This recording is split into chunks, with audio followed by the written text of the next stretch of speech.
There is a trend in American internet discourse around the notion of self-care. Young people increasingly believe that the road to self-care means cutting toxic people from your life. Rather than reflect on our own experience, the go-to wisdom of the day is to remove the external factors rather than deal with the realities of our internal experience. Place a blame on the individual outside source over the introspective work. The last 3 years, we have experienced and lived through a time of quick judgment, public dismissal of people's reputations, and a haphazard cutting out of individuals from life without true, careful exploration. Be honest, how many people here felt a tinge of joy when they read about someone falling from fame? A little spark of excitement when they heard the bad-mouthing and found out to be true. That enjoyment only lasted minutes, but it was intoxifying. And we describe people in these oversimplified terms: toxic, negative, all these one-word ways of reducing a person down to why you'll remove them. Between social media and the overall access to the internet and the ease of connections, we honestly live more of our lives in silos and disconnection.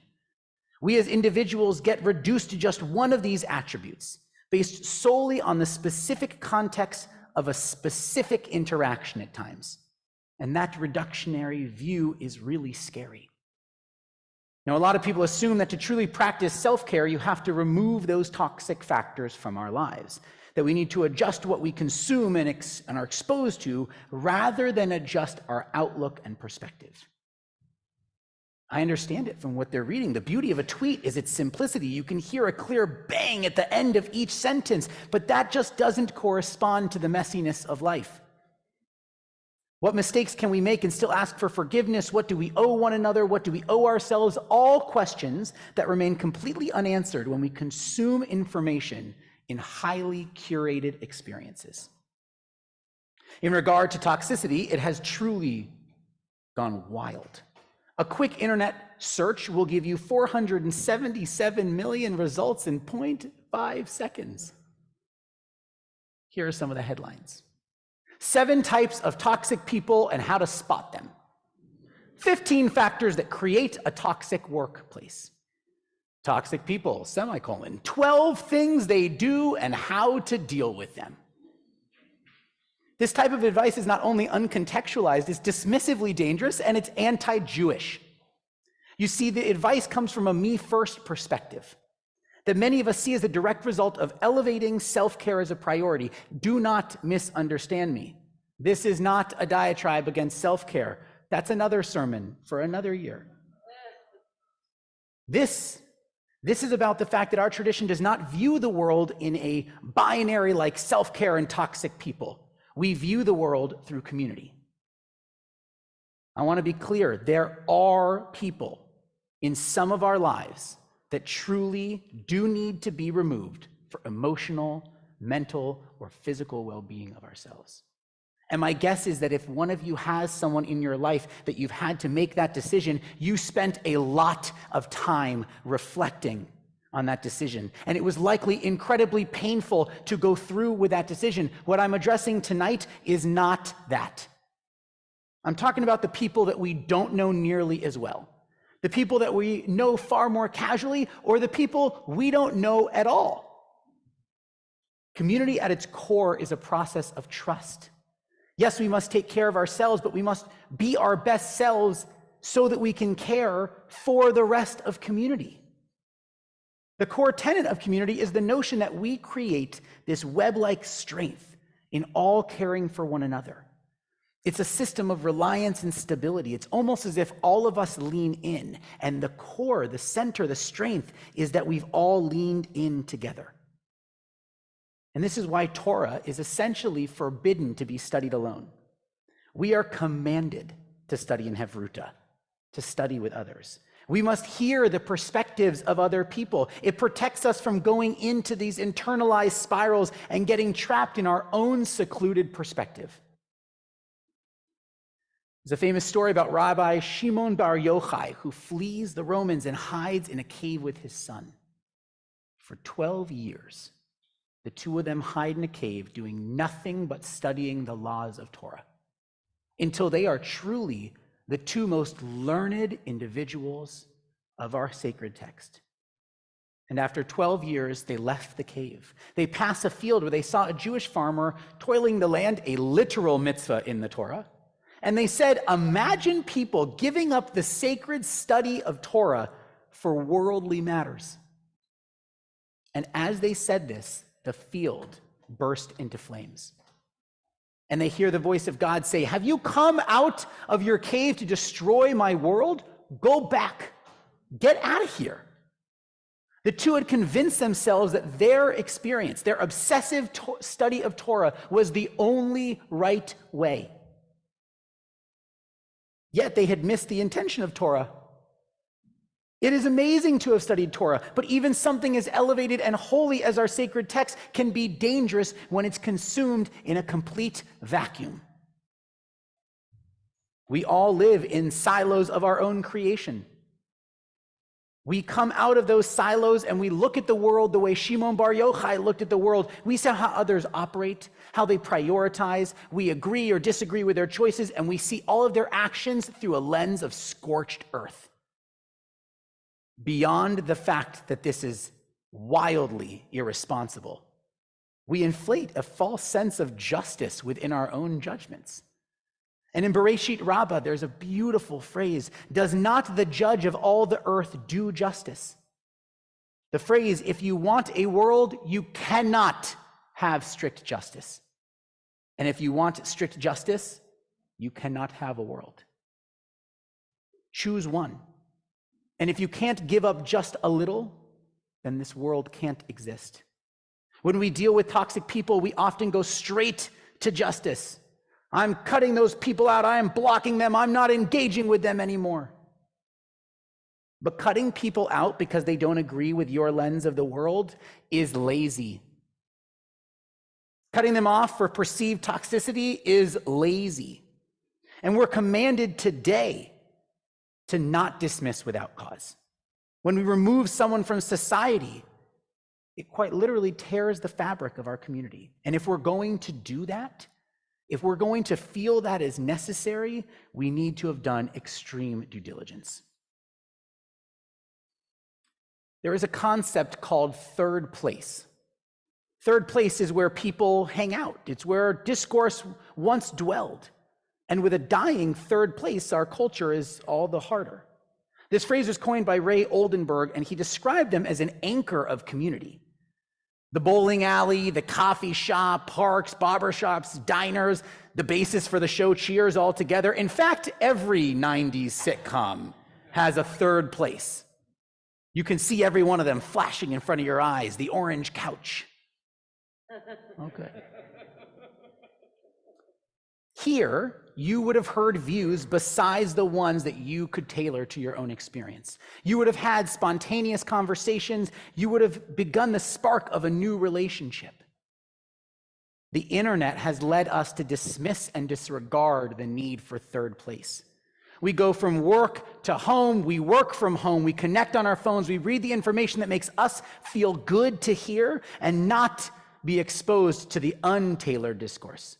The uncurated talk, the important moments that were found in the third place, it's something we have lost. So instead, we crawl right up on our high horse, perched on our mantle of our own self-righteousness, and judge, and dismiss.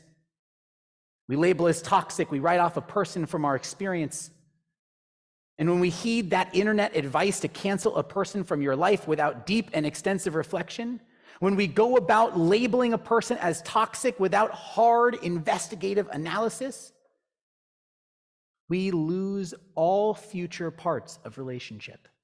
Every potential moment, beautiful moment of growth, of transformation, of rediscovery, and we ignore the meaning behind the holiday we're all here to celebrate. The notion that we have no obligation to others, that we can simply remove them if they don't sit well and they challenge our self-care silo, is antithetical to this tradition.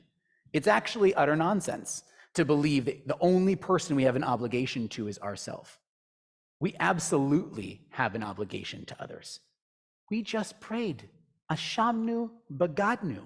Words written in the plural, literally translated as we have sinned, because not only are we obligated to care about others, we're actually responsible for their actions in the first place.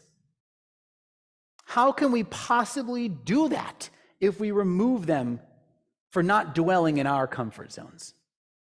What's the purpose of tshuva, of repentance, of a promise of growing and being better if we remove people for one or two actions, a part of one's personality? If we believe that canceling a toxic person from your life is the right response, where does that leave you for Yom Kippur? Is it possible to achieve tshuva if we have written off others for their missteps? Is it possible to achieve tshuva if others have written us off for our missteps? Here's the thing. When we say the words of vidui, no one is removed from the opportunity. According to our tradition, there is no action on this earth that an individual can take to be removed from the opportunity of vidui, of acknowledging transgressions, of being released, of forgiven from their sins.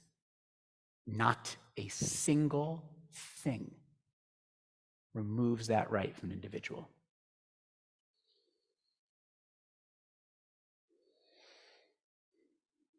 We have to give the deepest and realest work. We have to really try and mend broken fences and give people the opportunity to detoxify their way instead of getting them stuck in the moment that they made. The amount of misunderstanding, the lack of background into why a person is acting the way they are, not knowing the full story, will lead us to a very sad reality. Everyone will want somebody else removed for being offended by something they did. You will be removed by someone for something you did, because someone out there is offended by something you did accidentally or on purpose, and that would leave us with absolutely no community left. And that is truly scary. Again, there are true toxic people and relationships worthy of saying goodbye to, but overall, the trend and the popularity of identifying toxic people points far more to haphazard labelings than actually finding toxic people. When we judge others, even though we know that we grow and change, even though we have kol nidre, even though we amend on Yom Kippur altogether, we judge others as if we've never grown or changed. We look at a tweet from 10 years ago and hold a person accountable, when from all measurement, that version of the person doesn't exist anymore.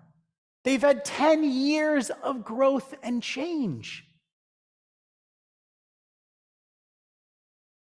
Kol Nidre allows us to not be beholden to any vows we make, to not have to answer to even the promises of our past. And for this reason, Kol Nidre speaks profoundly to this moment in time. In the age of the internet, every impetus posting, every misguided tweet, every regretted utterance, it survives forever. And often no amount of regret is sufficient to undo the stain on a person's reputation. Let Kol Nidre remind us to cancel the missteps rather than the people, accepting genuine regret and embracing the possibility of change and growth. The lessons of Kol Nidre are in some ways more relevant now than they were thousands of years ago when first brought into our liturgy. You know what absolutely blows me right now is that there are communities hearing sermons across the country about how it's okay to protect yourself above all, and giving people permission to cut out the voices that don't make them feel whole, that make them feel uncomfortable. But that takeaway also removes support and protections from the rest of our society, and that is ultimately a far more dangerous thing for each one of us as individuals. And I know that many of you may be sitting here feeling the opposite of everything I have just said. That it is a form of self-preservation to remove people for their ideologies and opinions when they don't sit well with us. And I want to challenge you to try something different as we go through our transformative experience of Yom Kippur this year. So how do we do this? We find the third spaces again. We step back from the over-curated silo and experience new people. We engage with people that are not like us, and we rebuild our ability and patience to listen to others who are unlike us. We need to be very careful to not paint a whole group of people with the same brush. This is hard. This is very, very hard, because we've gotten a long, long way in engaging this way. It's an emotionally difficult task for many of us to reframe and reset how we have come to interact with the world and the fear of how vulnerable it might leave us. That is why we're here together. That is why we spent these days of awe apologizing, but now we join together for this final day of tshuva. Transgressions come in all ranges, all sizes, all intensities, and yet our tradition says that repentance is not hierarchical. God forgives on an even slate, and it is truly only a higher power's prerogative to eternally judge a person. It is not our job to cancel someone beyond return. We have to hold people accountable, and you cannot do that when you cut them off altogether. If we cut them off, we're simply sealing their fate and removing the chance of reformation, and that kind of judgment belongs to the divine alone. That is the very judgment we seek as a community in these next 25 hours, and we have to have enough faith in our tradition to allow that process to happen the way it should. Gamar Chatima Tova, may you be written in the book.